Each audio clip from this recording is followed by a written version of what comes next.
Presence by quoteslife 24. The art of creating fulfilling relationships. We all long to love and be loved, but doing so takes skill and practice. Offering our non-judgmental presence to another creates a foundation for love and intimacy.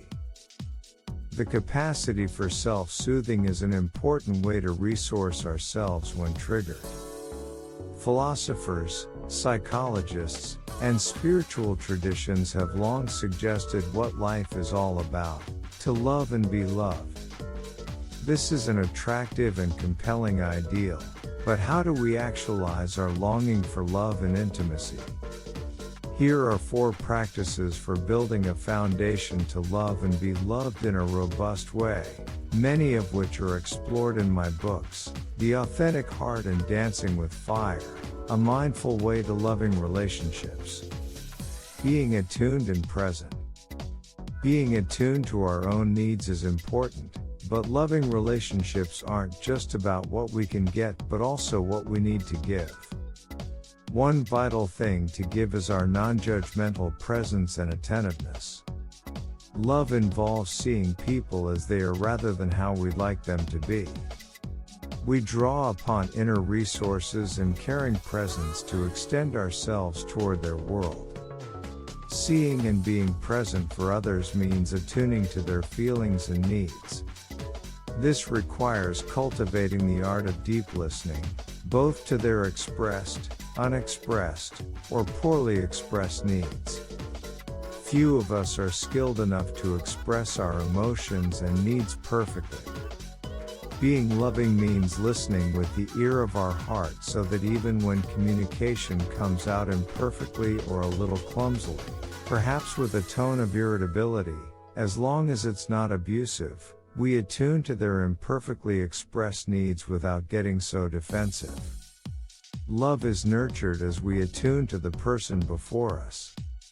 Our capacity for loving presence increases as we cultivate a capacity for inner quiet, equanimity, and self-soothing so that we can be present with another person without the reactivity or defensiveness that leaves a person feeling unheard and discouraged. Of course, none of us are perfect, but we can learn to notice those moments when there's a surge of defensiveness so that we can work with it rather than act it out. Being responsive. John Gottman's research suggests that love is nurtured as we allow ourselves to be affected by each other. This means developing the capacity to respond to another person rather than just react. Attuning to a person includes seeing what they need to be happy. Responding means giving them what they need if we can do so without harming or overextending ourselves. If our partner asks us to be a little neater, help with the kids, or be more gentle or affectionate, can we hear that without judging them as being too picky, needy, or selfish? How does their request feel inside? How does it land in us? Perhaps we feel good knowing that we have the power to make our loved ones happy. Or does their need trigger something inside us that feels inadequate, or perhaps triggers a need of ours that is not being met? Self-revealing communication. Needs and wants often clash in our relationships.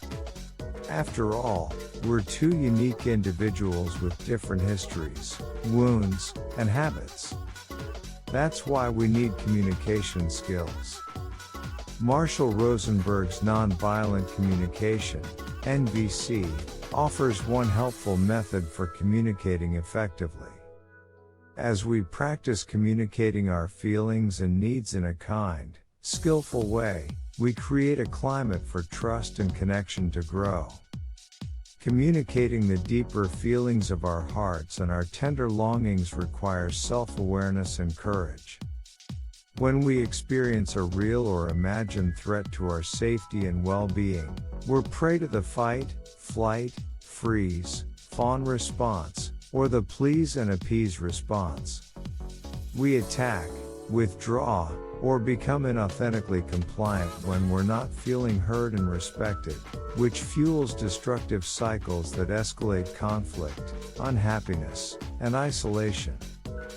What we're often up against in our important relationships are the hair-trigger reactions of our reptilian and limbic brains, which are designed to ensure our survival and safety. It takes a lot of mindfulness to notice our instinctual reactions, our sympathetic nervous system arousal without acting them out. This requires pausing and slowing down enough to uncover our deeper, more vulnerable feelings and needs, and then find the courage and skillful words to express them. Self-soothing practices. When our need for connection and being understood are not met, we might notice an impulse to attack our partner or retreat to the television or computer. It's very helpful to develop the capacity to soothe ourselves when we're feeling stressed, angry, or hurt. As we cultivate inner resources, we're better able to stay in our body and remain connected to ourselves rather than lash out or stonewall, which escalates conflicts. The capacity to love and be loved is nurtured as we find our way toward soothing ourselves. For some, meditation, yoga, or Tai Chi are helpful practices for staying resourced.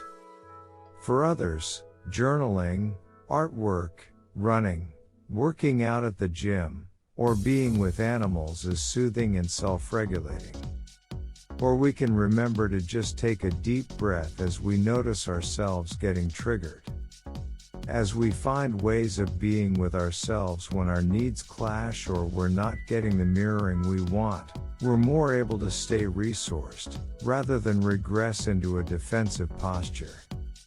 The more we can attune to each other, be responsive, develop kind, skillful communication, and soothe ourselves when things don't go well, the more safety, trust, and connection get embedded into our relationships. As we practice these skills, which doesn't mean being perfect, we can move toward actualizing the love we want. If this video helpful, give it a thumbs up and share it with your friends. We can keep making them. For more videos like this, hit the subscribe button, and don't forget to click on the notification bell.